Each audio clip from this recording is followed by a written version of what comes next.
کا تحفظ اور دوسرا خوشحال معیشت۔ ذرا سوچو 75 سال پر پوری نظر ڈالو اس کے اوپر، کیا ہم اللہ رب العزت کے اس فرمان کا مصداق نہیں بن رہے؟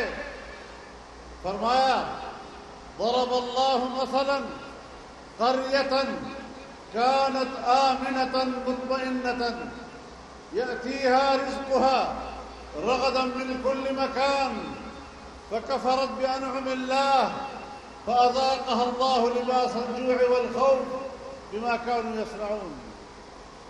اللہ تعالیٰ نے اس آبادی کی مثال دی ہے کہ جہاں پر امن بھی تھا، اطمینان و سکون بھی تھا اور خوشحالی تھی، ہر طرف سے رزق کھچ کھچ کے آ رہا تھا، معاشی طور پر لوگ خوشحال تھے، انسانی حقوق محفوظ تھے، امن و امان کا چرچا تھا۔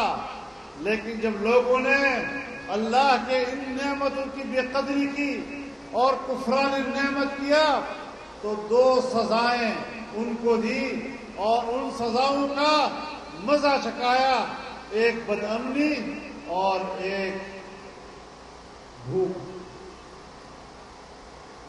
کیا آج ہمارے ملک میں بدامنی نہیں ہے؟ کیا سندھ کے لوگ اس بات کی گواہی نہیں دیں گے کہ یہاں کتنی بدامنی ہے؟ آئے روز لوگ اغوا ہوتے ہیں، آئے روز لوگ قتل ہوتے ہیں، طاقتور لوگ قتل کرتے ہیں تو آزاد پھرتے ہیں، کمزور لوگ قتل کرتے ہیں تو پکڑے جاتے ہیں۔ رسول اللہ صلی اللہ علیہ وسلم نے فرمایا کہ پچھلی امتیں اسی لیے تو تباہ ہوئی کہ اگر ایک طاقتور جرم کرتا ہے تو اس کو نہیں پکڑا جاتا اور اگر ایک کمزور جرم کرتا ہے تو اسے پکڑ لیا جاتا ہے۔ ہم نے اس حوالے سے سوچنا ہے کہ ہم نے کیا اس ملک میں تبدیلی لانی ہے۔ ہمارے ملک پر تو لوگ باہر سے لا کر مسلط کیے جاتے ہیں، باہر کے ایجنڈے سے لا کر یہاں پر مداری ہمارے اوپر مسلط کر دیے جاتے ہیں، فتنہ گر ہمارے اوپر مسلط کر دیے جاتے ہیں۔ اور آپ نے دیکھا کہ جب باہر کا ایجنڈا آیا، یہودیوں کا ایجنڈا آیا، امریکیوں کا ایجنڈا آیا، اور آج بھی اس پارٹی کے فارن فنڈنگ کیس میں کوئی $30 لاکھ کے قریب اسرائیل کے موساد سے ان کو ملے ہیں۔ ہم بلا وجہ نہیں کہہ رہے یہ باتیں، انہوں نے خیراتی ادارے بنائے، یہودیوں کے پیسے سے بنائے، جرمنی کے پیسے سے بنائے، برطانیہ کے پیسے سے بنائے، یورپ کے پیسے سے بنائے، امریکیوں کے پیسے سے بنائے، اور حساب کتاب بھی نہیں ہے، اس لیے کہ خیراتی ادارہ، حساب کتاب بھی نہیں ہے۔ اور پھر جو لوگ پاکستان پر مسلط کیے جاتے ہیں تاکہ ملک کی معیشت کو تباہ کر دیا جائے۔ معیشت کا اس طرح کباڑہ نہیں ہوا، ملک کی معیشت اس طرح زمین بوس نہیں ہوئی جس طرح کے گزشتہ 5 سالوں میں ہوئی، اور ان کے 3.5 سالوں میں ہوئی کہ ایک مرحلہ وہ بھی آیا کہ ہماری سالانہ ترقی کی شرح 0 سے بھی نیچے چلی گئی۔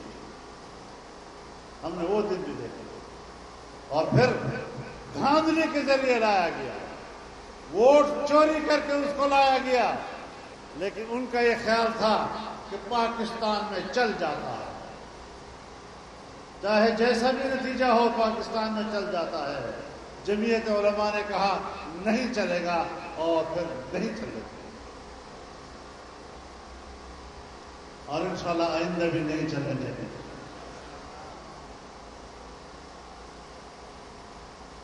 آج کہاں ہے وہ قوت جس نے پاکستانی معیشت کو تباہ کیا؟ اس گھمنڈ میں کہ امریکہ اس کے پشت پر ہے۔ جس نے ملک کی معیشت کو تباہ کیا اس گھمنڈ میں کہ یہودی اس کے پشت پر ہے۔ ہم نے یہاں پر نہ امریکہ کو چلنے دیا نہ یہودیوں کو چلنے دیا۔ اور آج امریکہ شکست کھا چکا ہے. دور کی بات نہیں کہہ رہا ہوں، جہاں ہمارے پڑوس افغانستان میں شکست کھا چکا ہے، یہاں سے بھاگ کر گیا ہے. اور میں آپ کو یہ بھی بتا دوں کہ آج امریکہ کی دفاعی قوت چین اور روس سے کمزور ہو چکی ہے. میں آپ کو یہ بھی بتا دوں کہ آج امریکہ کی فوج میں نئی بھرتیاں نہ ہونے کے برابر ہو گئی ہیں. وہاں کا نوجوان اب فوج میں بھرتی ہونے کے لیے تیار نہیں. میں آپ کو یہ بھی بتا دوں کہ امریکہ کی 52 ریاستیں آج آپس میں لڑ رہی ہیں اور ایک دوسرے سے الگ ہونے کی دھمکیاں دے رہی ہیں. یہ ہے آج ان کی طاقت کا انجام، اور یہ ہے ہماری وہ فتح جو اس طاقت کے مقابلے میں حق کی آواز بلند کرتی رہی. جس افغانستان کو سازشوں کے ذریعے کمزور کرنے کی کوشش کی جا رہی ہے اور افغانستان کے اور پاکستان کے تعلقات کو خراب کرنے کی بات کی جا رہی ہے، ہم بتانا چاہتے ہیں کہ امارت اسلامیہ کی بحالی میں بھی جمعیت علماء اسلام نے واضح طور پر اپنا موقف دیا تھا کہ ہم اس کے ساتھ کھڑے ہیں. امریکہ نے ان کو دہشت گرد کہا، ہم نے ان کو مجاہد کہا. آج مجاہد جیتا ہے اور ریاستی دہشت گرد ہارا. اسرائیل اور حماس کی لڑائی ہوئی، حماس کو دہشت گرد تنظیم کہا گیا. لوگ ان کے پاس جانے کے لیے آمادہ نہیں ہو رہے تھے، ان کے ساتھ تصویر لینے کے لیے آمادہ نہیں ہو رہے تھے. ہم نے کہا یہ مسلمان کا حق نہیں ہے. مسلمان کبھی ایک اپنے بھائی کو دوسرے کے ظلم کے حوالے نہیں کر سکتا. المسلم اخو المسلم لا یظلمہ ولا یظلمہ، نہ اس پر خود ظلم کرتا ہے نہ کسی دوسرے ظلم کے حوالے کر سکتا ہے. ہم گئے، ہم نے ترکی کا دورہ منسوخ کیا، قطر گئے، حماس کی قیادت سے ملاقات کی اور پورے ملک سے اپیل کی عوام سے کہ آؤ اس تنگ وقت میں آپ ان کی مدد کریں. میرے دوستو، امریکہ اور مغربی دنیا انسانی حقوق کی بات کرتی ہے، شرم آنی چاہیے ان کو انسانی حقوق کی بات کرتے ہوئے، جبکہ آج غزہ کی آبادی پر، خان یونس کی آبادی پر بمباریاں ہو رہی ہیں اور 115 دنوں کے بعد 25,000 بے گناہ عام شہری شہید ہو چکے ہیں، جس میں 70% چھوٹے بچے اور خواتین شامل ہیں. یہ بہت بڑا جنگی جرم، یہ فلسطینیوں کی نسل کشی کس قانون نے ان کو اجازت دی ہے؟ اور امریکہ اس کو سپورٹ کر رہا ہے، یورپ اس کو سپورٹ کر رہا ہے. خدا کے لیے پاکستان کی آواز میں طاقت ڈالو. یہاں کی قیادت بھی جرأت نہیں کر رہی، خاموشی کا مظاہرہ کر رہی ہے. افغانستان اور پاکستان کی دوستی ضروری ہے. دونوں ایک دوسرے کا سہارا بنیں گے، ایک دوسرے کی قوت بنیں گے. اور جب اس مقصد کے لیے ساری دنیا لڑانے کی سازش کر رہی تھی تو جمعیت علماء اسلام نے ان کو آپس میں ملانے کی جنگ لڑی اور انشاءاللہ ہم اس میں کامیاب ہوں. ہمیں داخلی امن چاہیے، ہمیں اس وطن عزیز میں آزادی چاہیے، ہمیں اس وطن عزیز میں مفلوک الحال طبقہ، مسکین اور غریب طبقہ، یتیم طبقہ، اس کا تحفظ کرنا چاہیے. اس کا انتظام ہمیں کرنا ہے. اس کے لیے سوچ اور نظریے کی ضرورت ہے، زبان سے بات کرنے کی ضرورت ہے. اور ہم یہ بات صرف الیکشن کے دنوں میں نہیں کر رہے، یہ ایک مستقل نظریے کی طور پر جمعیت علماء اسلام نے اپنا ہے. اور خدا کرے آپ کو سمجھ میں آ جائے گی. آپ نے جانا ہے، آپ نے گاؤں گاؤں پہنچنا ہے، آپ نے گھر گھر کا دروازہ کھٹکھٹانا ہے اور یہ پیغام ان کو پہنچانا ہے کہ اب خدا کے لیے پاکستان پر رحم کرو، اب خدا کے لیے لا الہ الا اللہ کا قرض ادا کرو. اب خدا کے لیے اس ملک کی معیشت پہ رحم کھاؤ، خدا کے لیے اس ملک کے عام شہری کے جان مال اور عزت و آبرو کی حفاظت کے لیے کوئی کردار ادا کرے، اور تمہیں کچھ بھی نہیں کرنا، ایک پرچی کا صحیح استعمال کرو۔ پرچی میں بڑی طاقت ہے۔ علماء کرام ہمیں سبق پڑھاتے ہیں نا،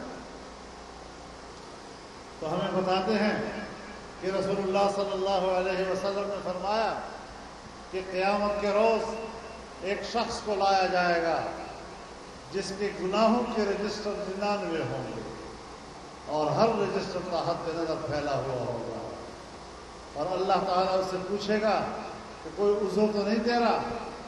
اگر کوئی عذر ہے تو بیان کر دو۔ اس نے کہا نہیں، سب سچ ہے۔ اللہ نے فرمایا تیرے ساتھ زیادتی نہیں ہوتی۔ اللہ کے علم میں تھا، کہتے اس کے کھاتے میں ایک چھوٹی سی پرچی ہے، وہ پرچی ذرا نکالو۔ پرچی لائی گئی، اس پہ صرف اتنا لکھا ہوا تھا، اشہد ان لا الہ الا اللہ و اشہد ان محمدا عبدہ و رسولہ۔ کہا اس کو بھی ترازو میں ڈالو مقابلے میں۔ وہ گناہگار ہنس رہا تھا کہ ایک پرچی کا 99 رجسٹر سے کیا مقابلہ؟ اللہ نے فرمایا تیرے ساتھ زیادتی نہیں ہے۔ ایک پرچی مقابلے میں ڈالی گئی اور وہ ایک پرچی بھاری ہو گئی 99 رجسٹروں کے اوپر۔ آپ یہ ایک پرچی استعمال کریں گے، انشاءاللہ اس سے پاکستان کے اندر انقلاب آئے گا۔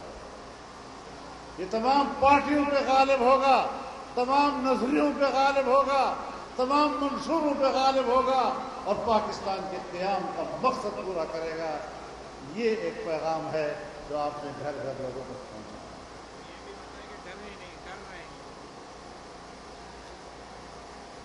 مجھے کہا جا رہا ہے کہ لوگوں کو ڈرایا جا رہا ہے۔